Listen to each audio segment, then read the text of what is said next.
And also, AI by itself really doesn't exist. As as she just said, it's machine learning. It's a process in which you feed a machine, and it can produce some sort of in text, images, videos, whatever you want.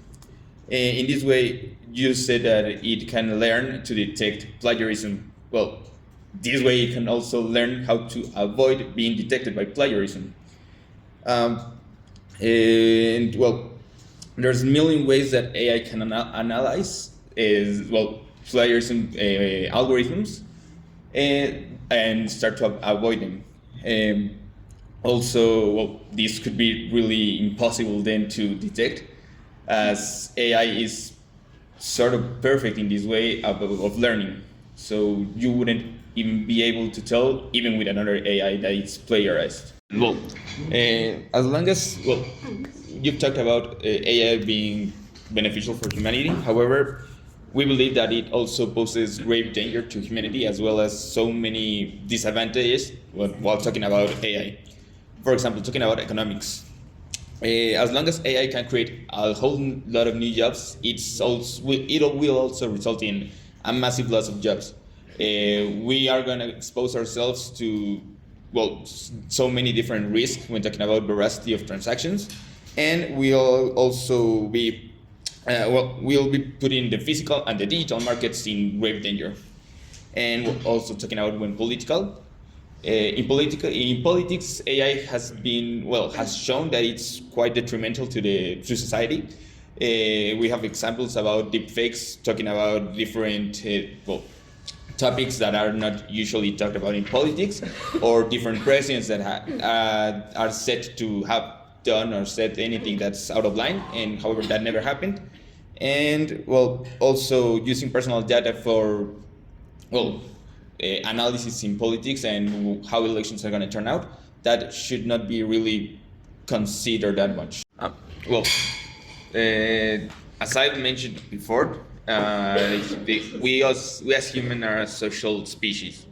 We rely on social interaction to maintain a correct well-being. This including obviously mental health. When we have AI implemented into our lives, it as long as it can be beneficial, it can also be very detrimental to our own health. When we start interacting way too much with AI, this meaning, for example, Siri, Google Assistant, and many of these virtual assistants, we can start to lose grasp of reality. We can start making conversations with a machine. We can even start developing feelings for a machine that's not really there. It's not real.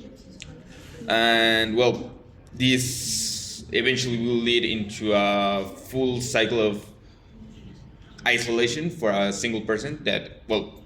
Isolation, we've all seen it in so many different cases. That's one of the main causes for suicides, for mental health issues, and I can even go to the extent that isolation can also mean the creation of the search of even serial killers that are disconnected with reality by just interacting with an AI. I would like to answer the question by using yours logic.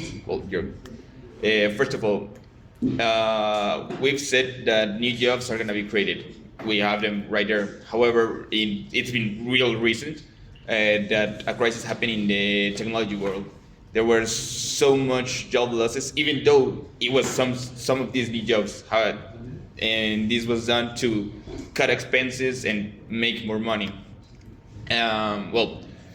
If the new jobs that are essential for AI to work and essential for the company right now were discharged just like nothing, what guarantees us that the company is going to be good and not replace the workers with AI?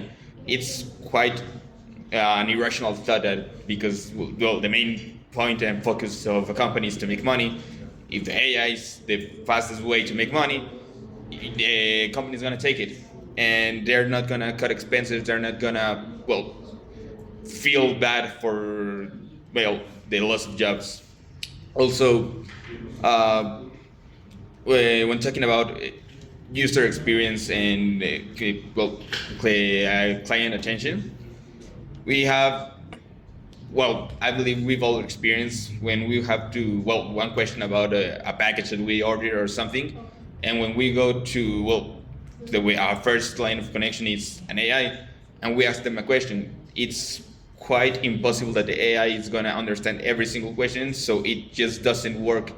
It literally gives you no answer, and it literally redirects you to one person that's actually working behind the service to the client.